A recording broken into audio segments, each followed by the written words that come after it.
guys, welcome back to the channel. This is HowFast.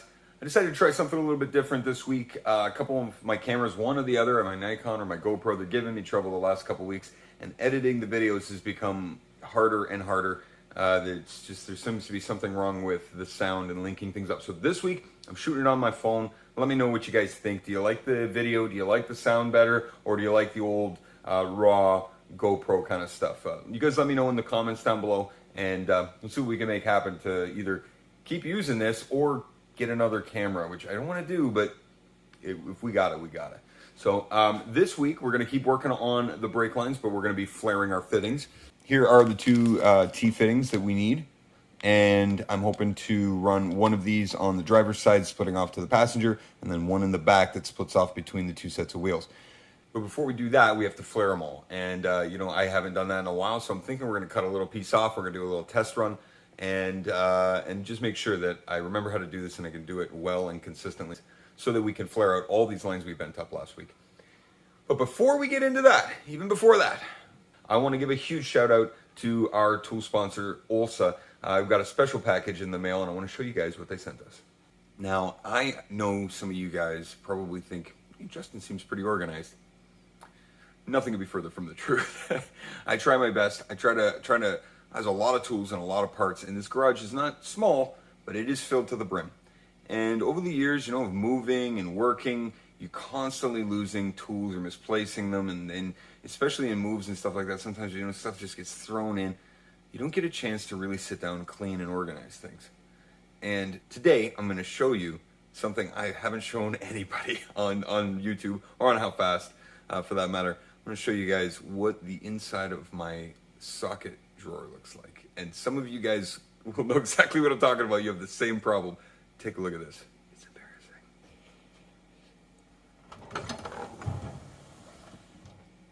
embarrassing.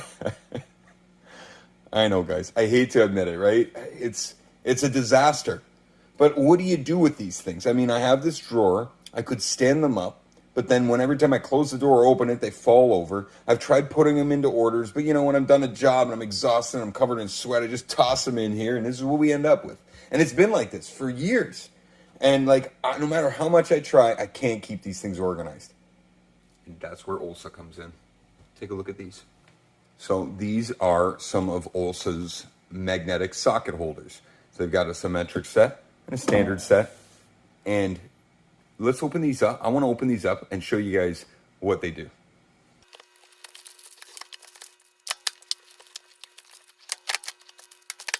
So here's what we have.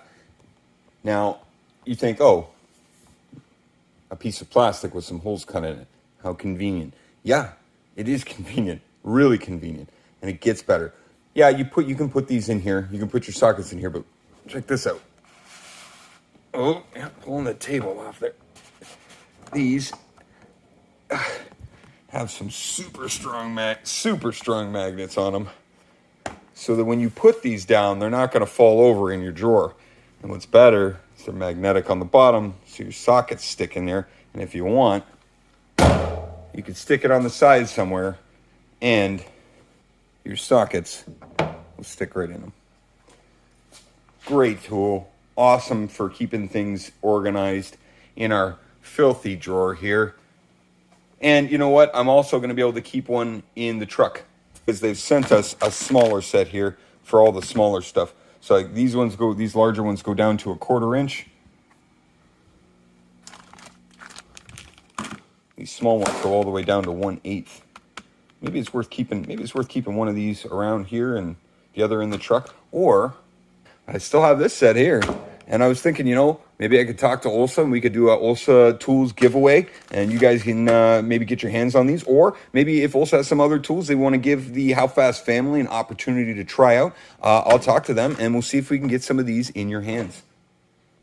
So of course now I feel inspired to start cleaning because I have these new organizers and I want to do my socket drawer. So we should probably do that because I'm just not going to be able to concentrate until I get that done. So why don't we snap through it, because that's always satisfying. So let's do the snap. Wow, what a difference. Although this makes it quite obvious how many sockets I'm actually missing from each set, and it's a little upsetting. But I will note one 10 millimeter in all of it. One 10 millimeter, an old rusty one, old rusty trusty. So guys, I want to give a huge shout out to Olsa Tools for the help here, keeping the place organized. HowFast is a mess, and I don't know where we would be without Olsa here to help us keep this place organized. So enough of that. Let's get to work on those brake lines and see if we can't knock this all out today. Okay, since it's been 2 decades or more since I've flared a tube, I thought it would be good to do a quick little refresher on number 1, what I'm doing, number 2, how this tool works, because I imagine each tool kind of has its own thing that it wants to do. So we'll give this one a go and see how it turns out.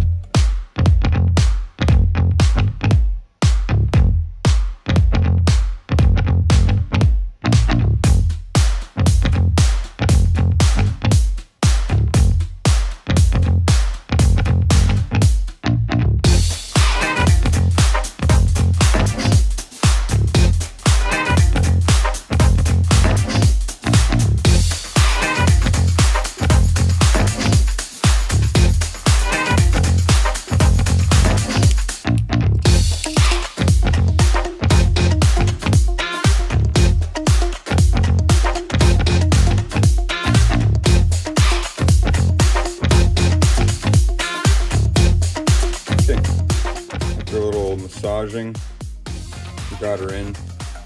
I'm not in love with this flaring tool.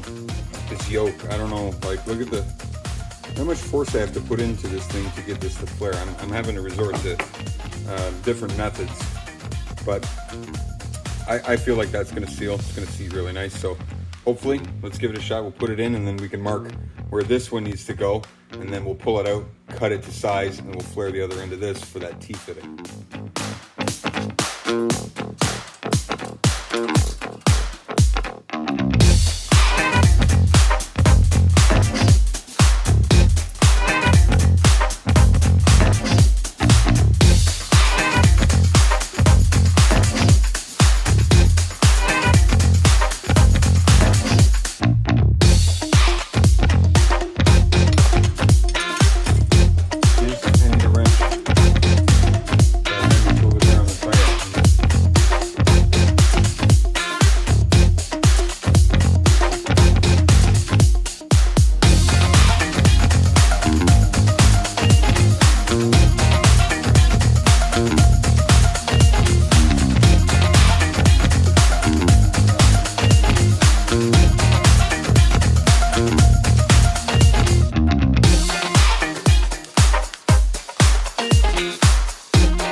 Alright guys, so far so good. Coming off the master cylinder over to that T-junction, down under the steering, across the column, or across the cross member, and over to the side here where I'm going to trim this down.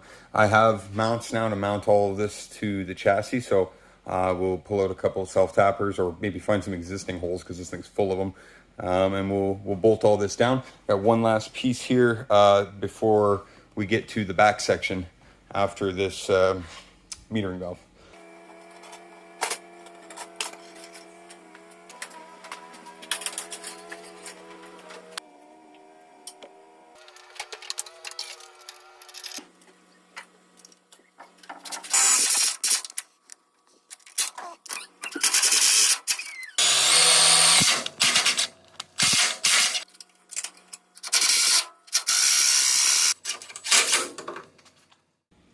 All right, guys, that's going to do it for today's episode. Got the front brakes in. Still need to work on the back. I got to run out. It's a hot day. The kids want to go to the splash pad, so we're going to head out and we're going to hit the splash pad so they can have some fun. So we're going to finish up the back brake lines here next week, and then we can start, if we even have some time in between, we can start working on some of that body filler for the front end.